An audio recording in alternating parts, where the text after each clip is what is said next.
based on characters created by Sir Arthur Conan Doyle, Sherlock Holmes, and the Curse of the Vampire, The New Adventures, Episode 4, spoken by Carl Mason. In the fall of 1883, Holmes and I travelled to Hertfordshire, a few miles to the north of London. The Very Honourable Lord Lawrence Collingwood, the 3rd Baron Collingwood, had sent a less than luxurious coach to collect us from Baker Street, along with a most urgent request for our immediate presence. The financial offer was too good to decline. Holmes, though, harboured fears of only being hired as wandering fairground attractions for the weary English peerage, which was well on its way towards social insignificance. It would turn out to be wrong. The Baron, himself already 60 years old, was the only grandson of legendary Cuthbert Collingwood, a highly decorated and esteemed companion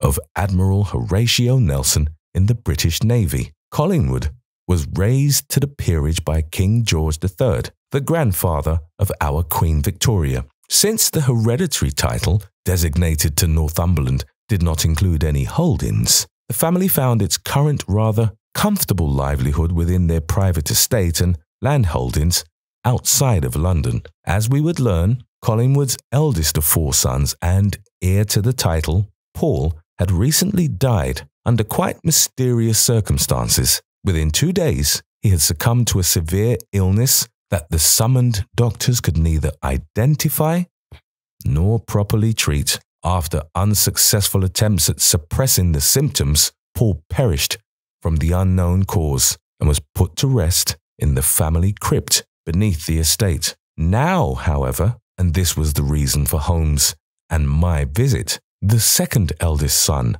John, was seemingly stricken by the very same illness. Again, the doctors were stumped, and the Baron no longer believed in coincidences and natural causes. He suspected foul play. The police, however, were unable to draw any conclusions, and so it was up to us to get to the bottom of it. Collingwood's butler, Stephen, a white-haired man with a faint Eastern European accent, met us at the main entrance before quickly sending off the coach. "The Baron is awaiting you," he said, and took our luggage, leading the way. "Please follow me." We entered a truly impressive entrance hall that dwarfed us by its size and height. It had an air of grandeur and a certain extravagance. A marble staircase with gold, or at least gold-coloured railings, ascended from the centre of the hall. We noticed the bust of the Admiral, portraits of the 2 first barons and their wives,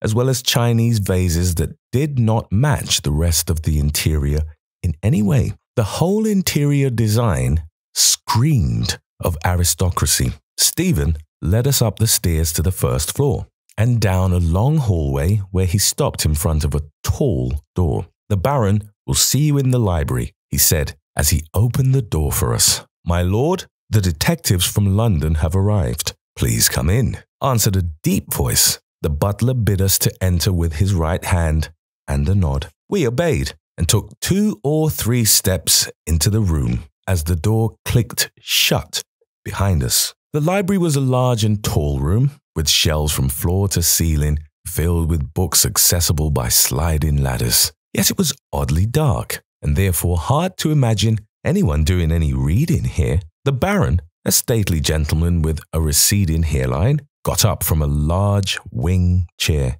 a glass of red wine in his hand. "Welcome to my humble abode," he said, displaying modesty. "Thank you," Holmes replied. "I am Sherlock Holmes, and this is my colleague, Dr. Watson." I bowed my head at the Baron and addressed him with a tense, "My lord." Holmes had little patience for aristocratic rituals and waited impatiently until the Baron offered us 2 seats on a long sofa. We sat down, and Holmes immediately declined the drinks offered to us. "That is most kind," he said, "but we would like to get straight to the point. We are, after all, in somewhat of a rush." "I'm afraid that is correct," answered Collingwood with a sigh. "Now, Mr. Holmes, Dr. Watson, as you well know, Paul, my eldest son, died suddenly 2 weeks ago from a mysterious, rapidly progressing illness unknown to the doctors. It was very difficult for Lady Collingwood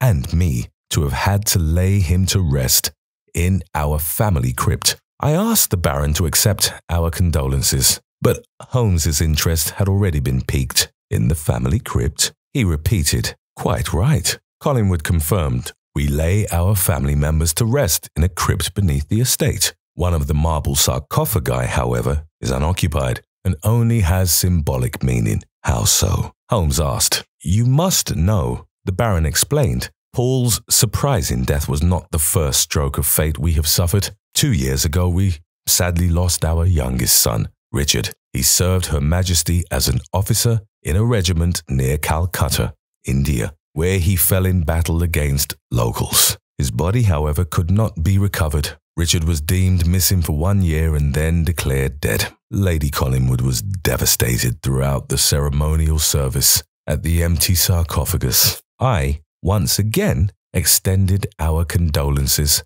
to Collingwood, which he acknowledged with a nod. "And now," the Baron continued, "our second eldest son, John, also appears destined to die. I cannot accept that, and I do not believe it to be a coincidence. Our servants are already under the impression that the family is cursed." Holmes raised his eyebrows. "How come your servants are susceptible to this sort of superstition?" "Could be their heritage," Collingwood answered. "Our butler Stephen and maid Mary, siblings by the way, are from Hungary. They came to England as refugees when the Russian Soldateska stamped out the Hungarian Revolution in 1849 on behalf of the Austrian Emperor. We took them in and provided employment. Then Stephen and Mary," I interjected, and in that moment believed to make an especially astute comment, "are really called Istvan and Maria, aren't they?" Holmes was unwilling to engage with my comment on comparative ethnological onomastics and just shook his head before turning back to Collingwood. "Please excuse the question, but has your family been involved in anything worthy of a curse?" The Baron made a conciliatory hand gesture. "That's a fair question," he said firmly. "Civility and morality are the cornerstones of the Collingwood household. Naturally, large property owners like us are not always popular among everyone. The bourgeoisie and peasantry are demanding social and political rights, a conflict of interest that will need to be resolved." Again, I could not control myself and mumbled, "Perhaps by deploying a Russian Cossack army here in England?" Collingwood was so gracious as to ignore my clumsy remark and continued, "Gentlemen, this is serious. 2 of my sons are dead, my 3rd is deathly ill, and my 4th is a dreamer pursuing a career in zoology. The Collingwood house, with its titles and estates, is at the precipice of ruin. I would at least like to know who or what is responsible for this." "We shall certainly get to the bottom of it," Holmes promised with his own brand of composure. "We hope so," replied the Baron. "I will now ask Mary to accompany you to John's room." "John's room?" Holmes asked. "Why, yes," said Collingwood. "I'm sure you'd like to examine the patient with your very own eyes." "I am a consulting detective, not a physician," Holmes said with a suddenly grave look. I cleared my throat, which only momentarily distracted Holmes before he continued. "A physician would be better suited at examining." I cleared my throat again. Holmes swung towards me. "For goodness sake, Watson," he said indignantly, "don't you find it a trifle impolite to keep interrupting me? Tell me, what do you have that is so terribly urgent?" "A medical degree," I answered dryly. A short while later, Mary, the petite, middle-aged maid, showed us to John Collingwood's sickbed. Mary crossed herself in the Catholic tradition.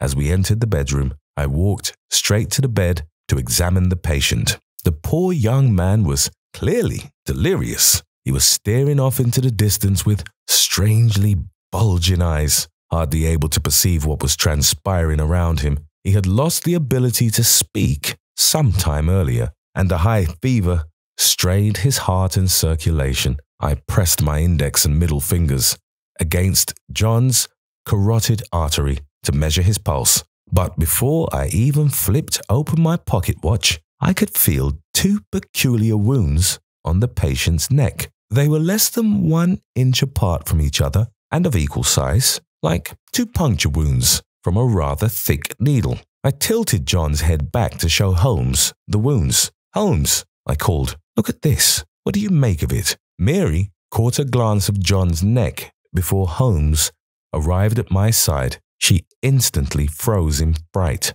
then crossed herself again, turned around, and ran out of the room crying, "Vukodalak! Vukodalak!" Holmes glared at me punishingly. "Watson, you scared the poor woman half to death." "I can't take the credit," I countered. Her fright was more to do with Vukodalak, a blood-sucking vampire.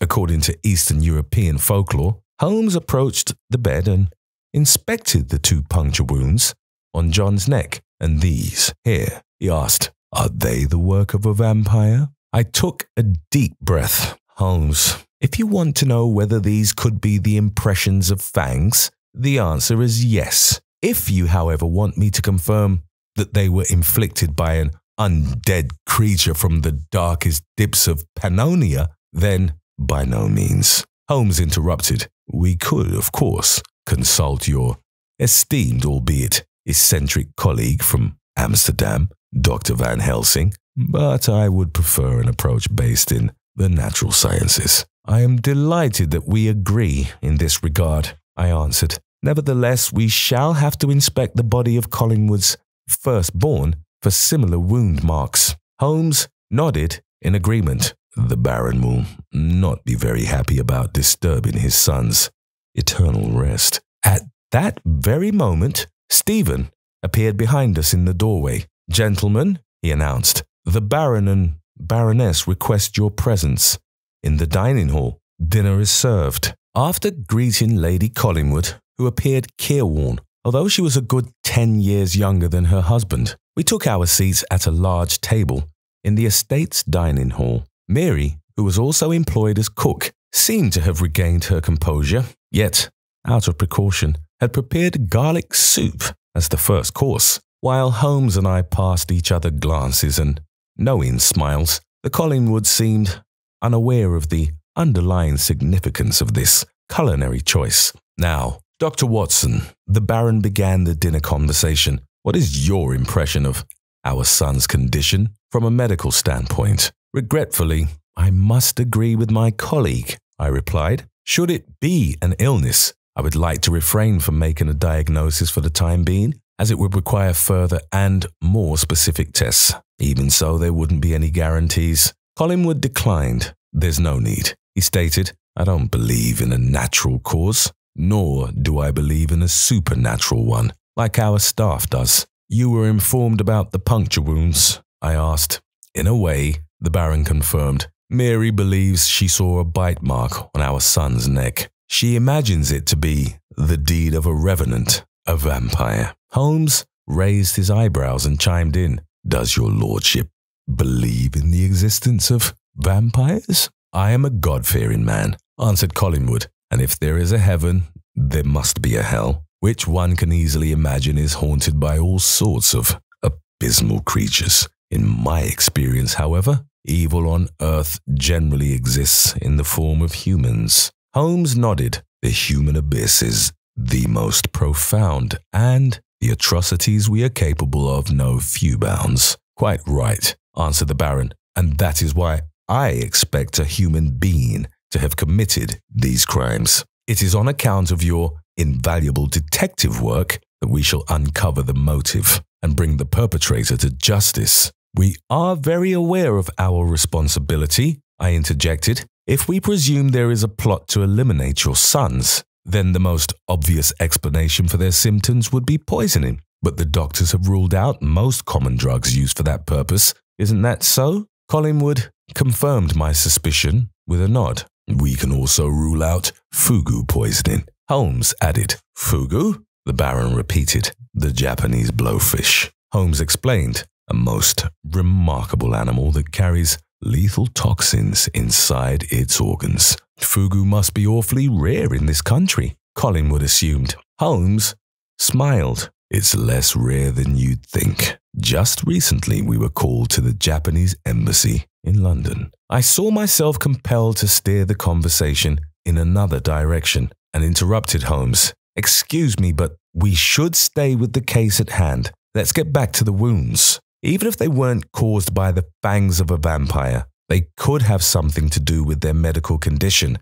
If that's the case, your eldest son should also have them. I'm afraid we must, therefore, for better or worse, I stopped myself out of consideration for Lady Collingwood, who sat passively at the table. The Baron had already understood what I was getting at. Anyhow, do what you have to do, he said determinedly. You have my permission. I thanked him with a nod. No one spoke until Mary, who was now wearing a large cross around her neck, served the main course. The roast lamb, which would normally be paired with a fine mint sauce, was doused in garlic. The Baron, Holmes, and I took it with humour. Lady Collingwood remained stoic. Holmes picked up the conversation. My lord, you had mentioned another son who is involved in zoology. What can you tell us about him? The Baron looked displeased and replied, There's not much to tell. George is a sort of animal caretaker. He works at the London Zoo,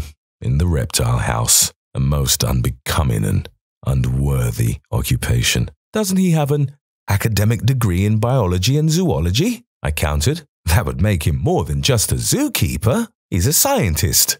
Collingwood made a dismissive hand gesture. Nonsense, he cried. He babysits that absurdly large tortoise that blasphemous charlatan, Charles Darwin, may he rot in hell, brought back from the Galapagos Islands. They even share a name, George. But seriously, tortoises, snakes, iguanas, these sort of things aren't for us Collingwoods. Just then, Lady Collingwood rose to speak for the first time. My dear Lawrence, you mustn't forget that as the third born, George has no prospects to an inheritance, the title, nor the estate. It is only for that reason that he chose a different path. Holmes nodded. Yes, but that is changing. Paul is dead, and John is very ill, with uncertain prospects of recovering. Were he to die, George would move up in the line of succession. Lady Collingwood looked at Holmes sternly. Mr. Holmes, I hope you are not construing a motive. In no way was that his intention, I interjected before Holmes could answer. Please, pardon us if we gave you that impression. Lady Collingwood accepted my apology with a nod. Imagine the situation we find ourselves in. George may be our last remaining son. If she stopped mid-sentence and turned her face away, fixing her eyes on the portraits of her 4 sons hanging on the wall. Lady Collingwood is hoping for a miracle, the Baron explained. She dreams of Richard's safe return. He is our youngest and her favourite. He was convinced that he needed to wage jungle warfare with the common infantry. Not much more promising an endeavour than the study of reptiles. He turned to his wife. I'm sorry, darling. Richard is dead. He won't return. At least, not in one piece. Lady Collingwood did not respond. She stood up and turned to Holmes and me. Gentlemen, please excuse my retiring early. I've lost my appetite. She left the room while we were still bowing contritely. You must forgive my wife, said the Baron, unstirred. She is a trifle sensitive concerning Richard's unfortunate fate. And you? I asked. I'm not without feelings, Collingwood replied, but I faced the facts. Richard was a sickly and fretful child. It's a miracle that he got into the army. As a foot soldier, anyhow, classic cannon fodder. A true Collingwood would serve his military service in the Navy, like Paul and John. Holmes felt provoked by the hubris of this sentiment. Do you mean to say, he wanted to know, that Richard and George are not true Collingwoods? The Baron took a quick glance at the large chandelier hanging above the table. The Lord, he said, distributes the blood of parents to their children in unequal measure. Richard and George undoubtedly take more after their mother. I see, Holmes replied, whereas Paul and George eagerly followed in your footsteps. Collingwood nodded. At least they understood it necessary to uphold the Collingwood legacy. What will become of our family if I lose Paul and John is uncertain. He clearly had trouble putting into words this uncomfortable truth, which is why I did it for him. In that case, George would have to take your place in the line of succession. Isn't that so?" The Baron answered with a resigned voice. "God forbid. George is a supporter of the blasphemous evolution lie. He is an agnostic and a radical liberal Democrat. If I understand correctly, he's even in favor of women's suffrage. The Collingwoods would become the laughingstock of all of England." Even Holmes, who is generally apolitical, was aware of the absurdity of these views, but we did not show it on our faces. "Well then," Holmes said, "let's try to contain the damage already done and prevent more from occurring. Dr. Watson and I are now ready to view the crypt." Collingwood's face again showed signs of optimism. "Very well," he said. "I'll show you to the basement door, but I hope you will understand that I'll refrain from accompanying you down to the crypt." A few minutes later, Holmes and I were walking down the stone spiral staircase to the family crypt, outfitted with a torch and my doctor's bag. We arrived at a vaulted cellar, dimly lit by another torch that was attached to a wall bracket. Surrounding us were numerous sarcophagi with the mortal remains of the Collingwood family. Holmes quickly spotted the sarcophagus we were looking for. "Here it is, Watson. Here lies Paul Collingwood." He slid our torch into a wall mount and tried to move the lid, to no avail. "Come on, Watson. I need help." I hesitated. Holmes grew impatient. "What is it now?" he asked. I stayed put. "Holmes, can we be absolutely certain that there's no bloodthirsty vampire lurking beneath the lid?" Holmes finished my sentence. "Yes, we can." "And what if there is?" I stammered, feeling somewhat unsettled by the surroundings. "Don't worry," Holmes reassured. "At least you'll become famous." I looked at Holmes, puzzled. Why? My question provoked a bleak smile from Holmes. "Well then, my good Watson, the world will know you as the man who, with courage and dedication, fought back a vampire, voluntarily sacrificing his life for the great detective Sherlock Holmes to escape in time." "Thank you," I answered, resigned to my fate, as I approached the head of the coffin. "You're welcome," said Holmes, who gripped the stone lid at the foot end. "May I kindly ask for your assistance in lifting the lid? On 3. Holmes counted, and together we slid the lid off the sarcophagus. It was less difficult to move than we had anticipated. The relief we felt when we saw that the coffin was not empty faded quickly. Holmes immediately noted, "Remarkable. The body is nearly unscathed. It's as if Paul had died only yesterday." Am I correct to gather, Watson, that this is a common phenomenon among vampires? I looked at him earnestly. "I am a physician, Holmes, not a demon chaser, but yes, I also presume that if the undead regularly wishes to rise and wander about, then an arrested or at least delayed decay process could be useful. In this case, however, it is much more likely that the cold temperatures here have conserved the body, like in an icebox." "What about his neck?" Holmes asked. I hesitated again, then, with a burst of determination, I wrapped my fingers around Paul's head and lifted it, revealing a spot of neck covered by his chin. We immediately noticed wound marks identical to the ones we discovered on John's carotid. Whether bite marks or not, I determined, they are certainly identical on both necks. Holmes turned and walked around the sarcophagus. "That's interesting," he muttered. "Who does such a thing, and why?" We suddenly heard footsteps and voices coming down the stairs. Holmes assessed the situation quickly and whispered to me, "Hide in the back of the crypt. Hurry." I let go of the head still in my hands and jumped for cover behind a sarcophagus towards the back. Holmes followed closely behind. We waited in a cowering position as the voices slowly approached. They were the voices of Stephen and Mary, and their silhouettes quickly became visible by the flickering torchlight. "Stay close behind me, Maria," Stephen ordered. "We don't know whether the Vukodalik has awoken." The siblings approached Paul's coffin and stepped into the light. Both were wearing garlic wreaths around their necks. Mary grasped a large crucifix with the Messiah's tortured body in front of her, and Stephen held a sharp wooden stake in front of his chest with the tip pointing forward. "Look," Mary whispered. "The coffin is open. Be careful." The butler inched towards the sarcophagus until he could catch a glimpse of Paul. He sighed with relief. "Don't worry, he's still inside." "But the lid is open," remarked Mary. "The Volkodalak could jump out at any moment and attack us." Stephen considered it briefly, then instructed, "We must be quick. Here, take the stake, position it directly above the heart, and I'll pound on it with the hammer."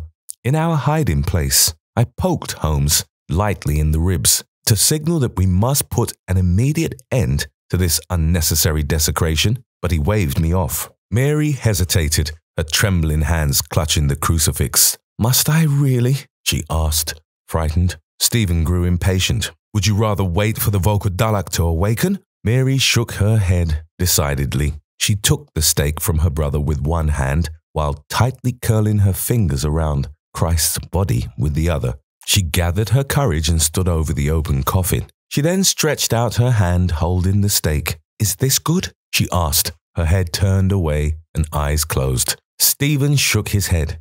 "You need to look. We want to puncture his heart, not his stomach."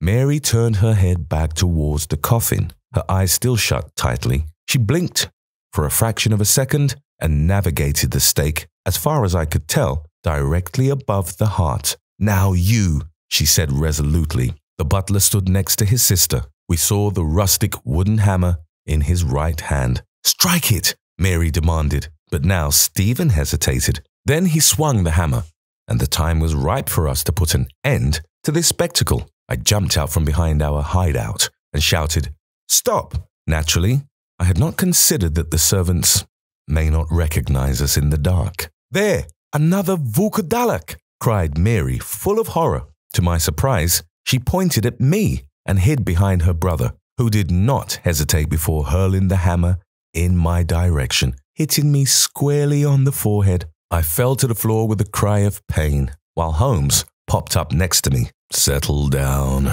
We don't want to wake any of the dead," he said as he took 2 steps towards the siblings. "It's us, Holmes and Watson. Don't you recognize us?" Mary daringly pointed the sharp wooden stake at Holmes. "Don't take another step," she commanded, and turned to her brother. "He may look like Mr. Holmes, but perhaps he has already been bitten." Stephen nodded. "Were you bitten, Mr. Holmes?" he asked. "Certainly not. I am fine," Holmes explained and stepped into the light. He showed his not exactly pristine teeth and remarked, "You see? No fangs." Mary lowered the wooden stake. "Very well," she said. "But what about Dr. Watson?" A highly relevant and long overdue question.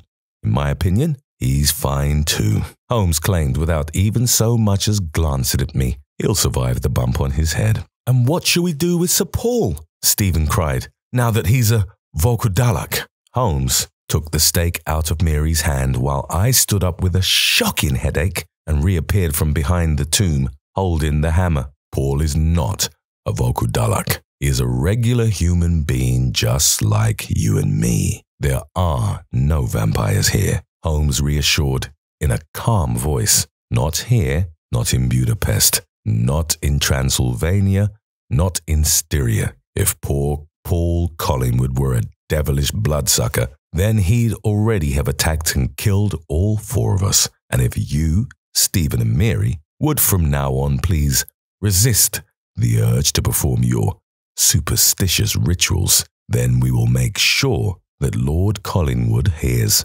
nothing about this incident. Do we have an understanding?" Stephen and Mary consulted each other briefly in Hungarian before the brother replied, "All right, but we are not taking any chances. If you would please allow..." He took the crucifix from his sister, walked up to Paul's coffin, and laid it over the body's torso. "Now, we are ready to close the sarcophagus," Stephen declared, and gripped the top end of the lid. Holmes walked to the opposite side, and together they closed Paul Collingwood's sarcophagus, once again granting him, this time, lasting, eternal peace. Thereupon we climbed back up the spiral staircase out of the crypt. We returned to our room once Mary was through inexpertly treating my wounded head. In the kitchen, while Stephen apologized to me repeatedly for his accurate aim. Lord Collingwood and his wife had already gone to bed, and the two servants saw after John one more time. Holmes and I were given a shared room with two beds at the end of a long hallway on the first floor of the west wing. The antique oil lamp that Stephen had provided us only gave off a dim light, which nevertheless helped guide us to our destination. Before Holmes even opened the door, I brought up the disturbing and unsatisfying events of the day. "We have a problem," I stated matter-of-factly. Holmes looked at me amused. "Only one?" he asked. In fact, a whole range of unresolved tasks and questions lay before us. From my perspective, there was little reason to hope for a quick resolution. As bitter as it was, we would have to consider failing at our assignment. We have seldomly gathered so many interesting facts in such a short time, I continued, but we haven't come any closer to solving the case. We know nothing about the cause of John's illness and therefore can't do anything to help him. We don't know what caused those alleged bite marks on the necks of Paul and John. I wish it were a vampire. At least then we would know what we are dealing with and what needs to be done. Holmes looked at the hammer and the wooden stake in his hands, which, as a precaution, we had not returned to the Hungarian servants. He raised them with a youthful grin. "Whatever happens," he said with a serious voice, "we are prepared." I sighed audibly and opened the door. The room was dark. The light from my oil lamp and a few reflections illuminated only certain corners of the room. As we were entering, Holmes suddenly held me back. "Wait," he ordered. "We are not alone here." Indeed, we could hear noises coming from Holmes's bed in the right-hand corner of the room. First, a rustling noise as if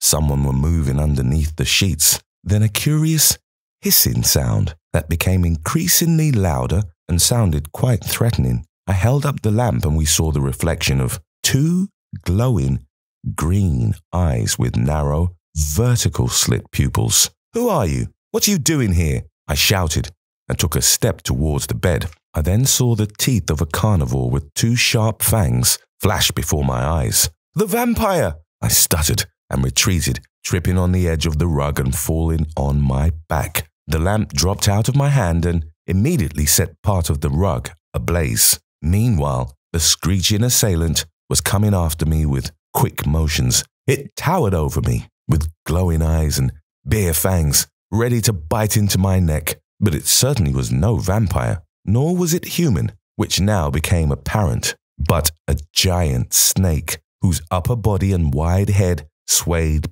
back and forth in front of my face. "Don't move," Holmes said calmly. He slowly approached the snake from behind and swung the hammer as if it were a cricket bat. "Quick, Holmes," I whispered. "It's going to bite me any moment now." Holmes managed to strike the snake the very moment it leapt forward to bite. He hit it on the back of its head and it sank to the floor between my legs, where it remained motionless. I jumped up immediately and dashed towards the door. "Keep calm," said Holmes. "It's dead." He went to the bed and picked up a blanket, which he used to snuff out the small carpet fire. Still in shock, I stammered, What kind of beast is this?" Nausea, Holmes said casually as he was defeating the flames. "Excuse me?" I asked. Nausea, Holmes repeated. He stood up, picked up the old lamp and used it to light the candles in the room. Within seconds, the room was bright. I breathed a deep sigh of relief. "Listen, Holmes," I explained slowly. "Since I just barely escaped death, thank you, by the way, for your brave intervention. My mood can only tolerate so much of your humor. What exactly do you want to tell me?" Holmes shook his head and pointed at the snake. "I simply answered your question. The lifeless animal at your feet is an Indian cobra. Its scientific name is Nausea. I regained my composure, picked the wooden stake off the floor, and used it to carefully lift the snake with its body hanging down on both sides. After examining it, specifically the characteristic pattern on the back of its hood, I was able to confirm Holmes's assessment. "Indeed," I said, somewhat impressed, "a remarkably large specimen of the Indian cobra, also known as spectacled cobra. A deadly but splendid animal. Too bad that it is. I interrupted myself when I heard the cobra hiss ever so quietly. The supposed slain reptile had clearly regained consciousness and started slithering on the stake. "Holmes!" I cried, dismayed. "The dead snake is alive! Do something!" I tried to hold the cobra as far away from my body as possible, but with a 6-foot snake on a short stake, it was going to be a foreseeably futile endeavor. "Holmes!" I insisted. "There's no time like the present." Holmes scanned the room and discovered a Chinese vase atop the washstand. He rushed to it, picked it up, and brought it over to me. "In here," he ordered, as he opened the porcelain lid just in time. Luckily, I managed to drop the cobra, which was still a trifle dazed, into the opening of the vase. Holmes closed the lid as soon as it was in, and we both breathed sighs of relief. After some reflection, Holmes concluded we must consult an expert. In a feat of heroic self-control, despite of having been in mortal peril twice, I had already regained my sense of humor. "Very well," I agreed. "But where will we find an Indian snake charmer in these parts?" Holmes had apparently taken my quip more seriously than I expected. "Not a problem, Watson," he explained. "These days, every oh-so-shabby fair includes a fakir as one of its attractions. But it's charlatanry. We need a herpetologist, a scholar of reptiles, and I know just the person." I was still trying to figure out what Holmes wanted from an expert in zoology when he seated himself at the desk and began writing a short letter. I decided not to interrupt him. Instead, I made sure that the lid of the vase was fastened securely as I heard another hissing sound come from inside of it. Holmes slid the finished letter into an envelope, sealed it, addressed it, and handed it to me. "Watson, would you be so good as to find the butler? Wake him if need be. He must see to it that this letter gets to London immediately. Tonight. It's a matter of life and death." I took the envelope and, before making my way to find Stephen, said, "Very well, but I would like to know what you're hatching up now." Holmes nodded. "Naturally, my dear Watson, but all in due course. What's important now is that you bring this letter to Stephen." I was holding the knob, about to open the door, when I turned to Holmes once more and said, "And what will you do in the meantime?" "Well," Holmes said, serenely as ever, "as long as there are no further venomous animals hiding under the sheets, I'm considering going to bed. I would thus be very grateful if you didn't make any noise when you return, and please don't forget to lock the door. Someone just tried to murder us after all. Good night." The next morning, we awoke at the first cockcrow. Holmes slept like a log, but I hardly managed to shut an eye. The hair-raising events of the previous evening, the cobra's sounds from the vase, as well as the possibility of further attempts on our lives, did not allow me to sleep. Holmes jumped out of bed, refreshed, clapping his hands, and with a thirst for action. I, meanwhile, had to put out effort to drag myself to the table in our room. I could not hide from Holmes how shaken up I still felt. "Good heavens, Watson," he said. "You look terrible." "Thank you," I answered, and fell into a chair. Holmes paused, then glanced at the sideboard with the spirits. "You haven't been drinking, have you?" I indicated that I had not, with an annoyed, dismissive wave of the hand. "Pardon me, Holmes." I excused myself immediately thereafter, but I'm presently lacking the composure for such debates. Death and decay, infirmity, vampires, exorcisms and curses, an underground crypt, deadly venomous snakes on an aristocratic estate. It's all a bit much. You would think we were characters in a Gothic novella. "Do not despair," Holmes remarked cheerfully. He was apparently feeling quite optimistic. "I'm sure everything will be solved today." I shook my head slowly and looked at Holmes earnestly. "Presuming the spectacled cobra, which is not native to this country, is not the sole suspect, the challenges before us are considerable. 1.5 murders and 2 attempted murders, using a cobra as an insidious weapon. How would you go about solving this? Who does such a thing?" Holmes remained unstirred and began packing his pipe. That's precisely what we must find out, he said. Who had the motive, means, and opportunity to perpetrate these crimes? That person will be the culprit. Before I could respond, there was a knock at the door. Holmes opened, and the butler entered the room holding a breakfast tray. "Good morning, gentlemen," Stephen said, as he approached the table and set down the tray containing tea and pastries. Then he spotted the burn mark on the rug and shook his head. "That will be expensive," he muttered, more to himself than to us, before turning back to us. "Did you gentlemen have a pleasant night?" "As pleasant as it could be," Holmes replied. "Is it fair to presume that our letter was sent to London yesterday?" "Certainly," Stephen confirmed. "It was sent immediately with the night courier. You can expect a reply soon." "I hope so," Holmes muttered, also more to himself than to Stephen. The butler now turned to me. "Unfortunately, I must tell you of unpleasant and worrying events that took place last night. First, Sir John's condition has worsened significantly. We fear he won't survive the day." Holmes and I both acknowledged this foreseeable news by nodding our heads. "And secondly," Stephen continued, "my sister Maria seems to have suffered a great shock. After checking in on Sir John, she returned very upset, stuttering that she had seen a ghost. Since then, she hasn't spoken a word." "A ghost?" Holmes repeated and raised one eyebrow. I clapped somewhat sardonically and cried, "Yes, of course, a ghost. That's what was missing from our house of horrors." "Splendid!" Holmes punished me with a harsh look, then turned to Stephen. "What Dr. Watson, a professed doctor of medicine by trade, really wanted to say is that he will promptly check on the well-being of your sister." I cleared my throat and confirmed this with a succinct "yes." The butler thanked us and left. Holmes took a seat at the table, poured himself a cup of tea, and lit his pipe. By his actions, it appeared as though we had all the time in the world. This perplexed me, so I decided to stare straight at Holmes. It took 2 long minutes before I garnered a reaction. "What's the matter, Watson?" he asked reproachfully. "Why are you still sitting here so idly? Don't you have 2 patients to visit?" Before I could protest, Holmes added, "And don't forget your doctor's bag. Go see Mary first and we'll reconvene at Sir John's bed in 30 minutes. When, a half an hour later, I entered the room of the Collingwood heir, Holmes was already there. He stood by the bed with his back turned to the door, yet he knew it was me the moment I arrived. "And Watson?" he asked without turning around.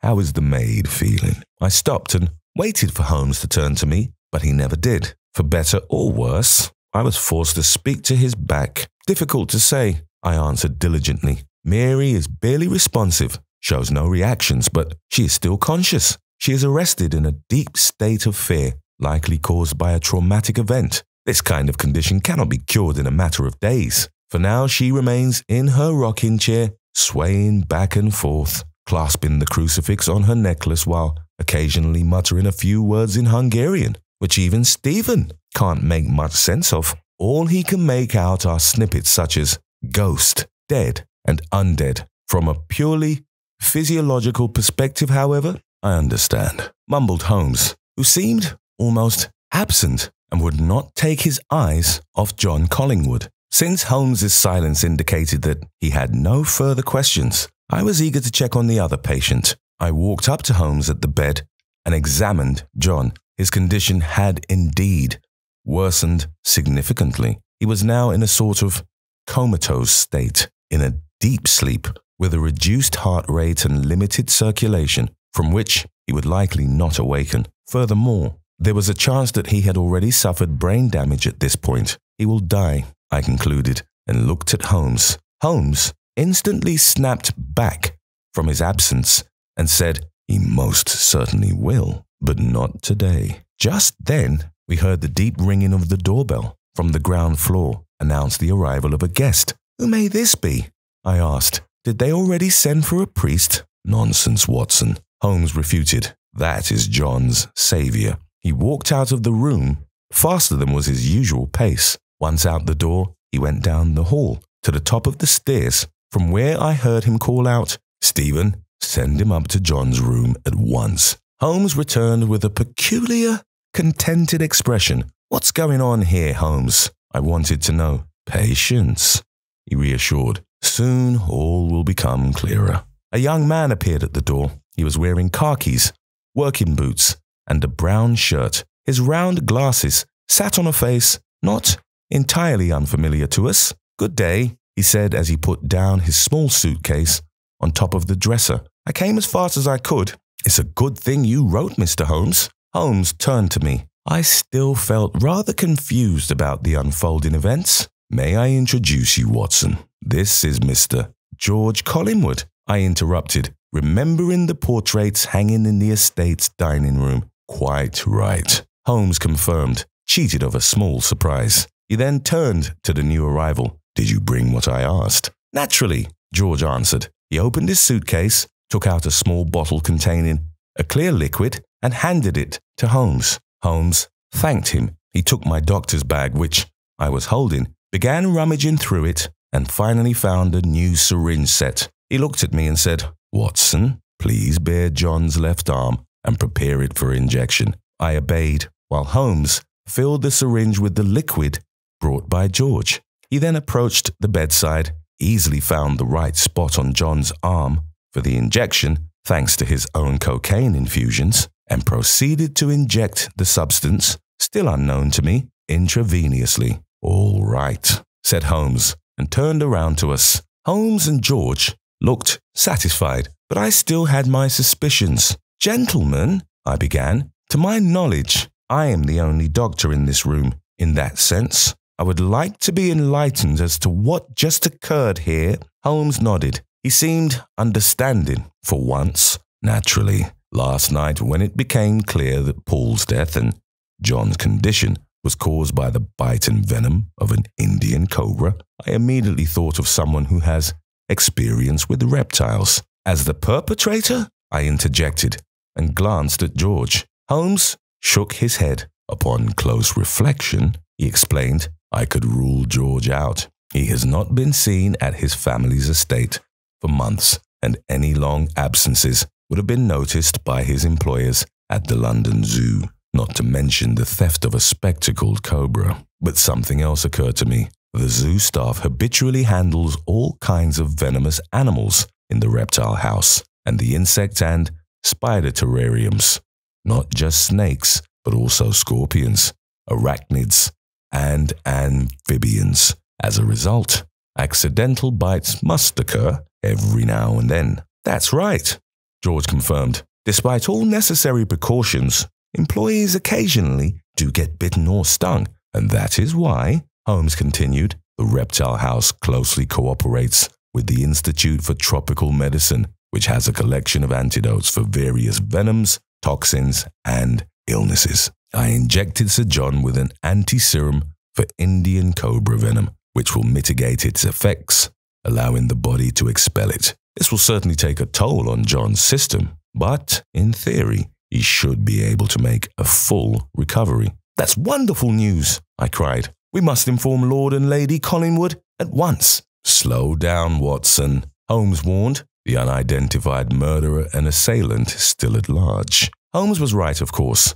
The perpetrator had not yet been caught and could plan his next moves. This was something we certainly needed to anticipate. After a short pause for thought, Holmes instructed, "Watson, please be so good as to first inform the family and employees about Sir John's imminent recovery. Then please ask everyone to convene in the library in a half an hour. I will solve the case there." "Solve?" I repeated unbelievingly. Holmes looked at me impatiently. "Yes, naturally. That's why we're here, isn't it?" 40 minutes later, we were waiting in the library for Holmes. The Baron, thrilled about the prospect of John's recovery but weary of George's presence, already had poured himself a glass of red wine. Despite of the early hour, Lady Collingwood sat motionless in a chair and did not seem very interested in the others. George, displaying a rebellious familiarity with the employees, was telling Stephen about the latest labour laws. Mary was brought into the library in her rocking chair. Her mental state had not yet improved. I myself was strolling past the bookshelves, reading the spine of a book every once in a while, waiting impatiently for Holmes to arrive. "Where is our master detective?" Lord Collingwood cried as he poured himself another glass.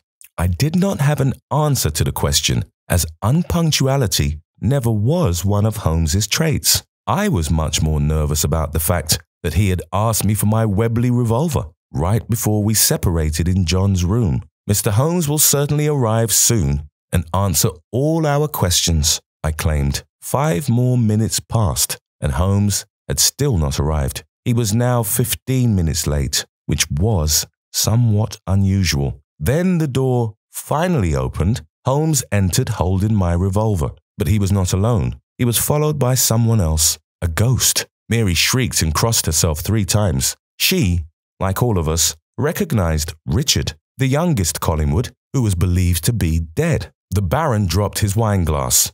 George took his glasses off and squinted. Stephen stuttered. "Sir Richard, you're alive." Only Lady Collingwood remained unmoved and expressionless. "Holmes, is everything all right?" I cried and approached him. "Quite all right," Holmes reassured. "Please excuse my tardiness, but it was part of my plan. The murderer had to believe that everyone was gathered in the library, giving him the opportunity to strike again. And indeed, the murderer sneaked into John's room and tried to suffocate him with a pillow. What he didn't know was that I was waiting for him behind the curtain, armed with a revolver." "But how is that possible?" I asked. "The following happened," Holmes began. Sir Richard, only 4th in the line of succession, unloved by his father, had apparently faked his own death in India. After some time, he returned to England incognito with a large cobra in his luggage and the intent of correcting the line of succession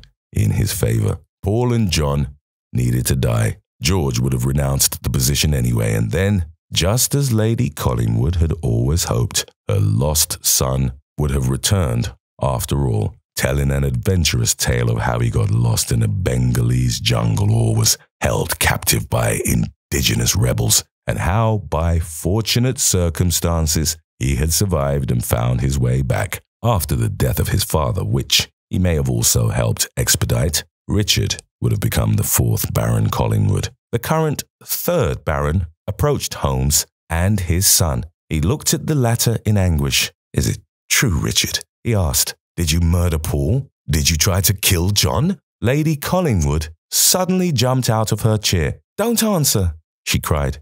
"Don't say a word. They don't have any proof." The Baron's shock was written all over his face. Holmes seemed less surprised. "My lady," he said, "I'm afraid we have some strong evidence, even without your confession. Besides, I'm certain that the police will find sufficient substantiation and evidence when they search Richard's secret quarters, which I assume are located on the estate, as well as his accomplices' private chambers." I took the cue from Holmes and accepted my role as sidekick. "His accomplice?" "Quite right," Holmes explained. "Richard would have needed support to help finance his stay in India, his return trip to England, and his time in hiding. He would have needed to know about the proceedings here at the estate and have access to all rooms at the right time. All this would have been impossible without the help of an insider." The Baron looked at George first, then at Stephen with piercing eyes.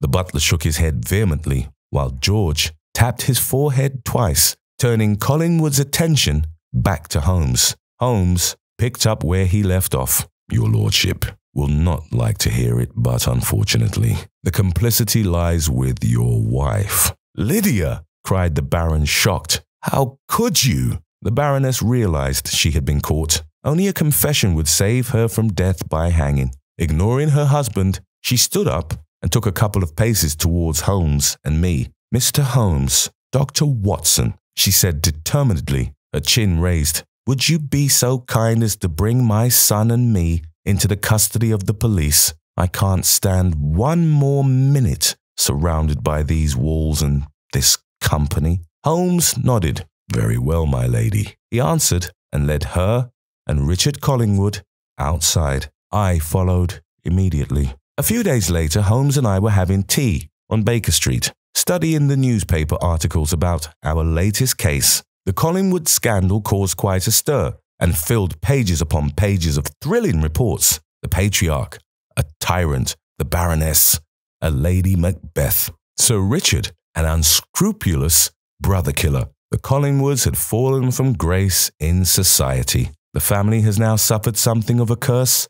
After all, I remarked. Holmes did not agree with my point of view. For simple minds, it may appear that way, he countered, but really it was the thirst for power and prestige, and the greed and envy of certain individuals that led to these events, and to their collective downfall. The soulless void of their existence is the true curse of the lower nobility. Maybe, I answered unmoved, but my empathy is limited. John Collingwood is in Capri for the next 4 weeks, restoring his existence. But he will have to deal with the weight of his family history one day, remarked Holmes. Well, I determined, then only George managed to avoid the curse by deciding to renounce his family and status. How is his youngest fosterling, by the way? Holmes asked with a sudden, serious interest. I had to laugh. Don't worry, Holmes, I answered. The cobra has recovered well from your hammer strike. It has become a veritable attraction at the London Zoo's reptile house.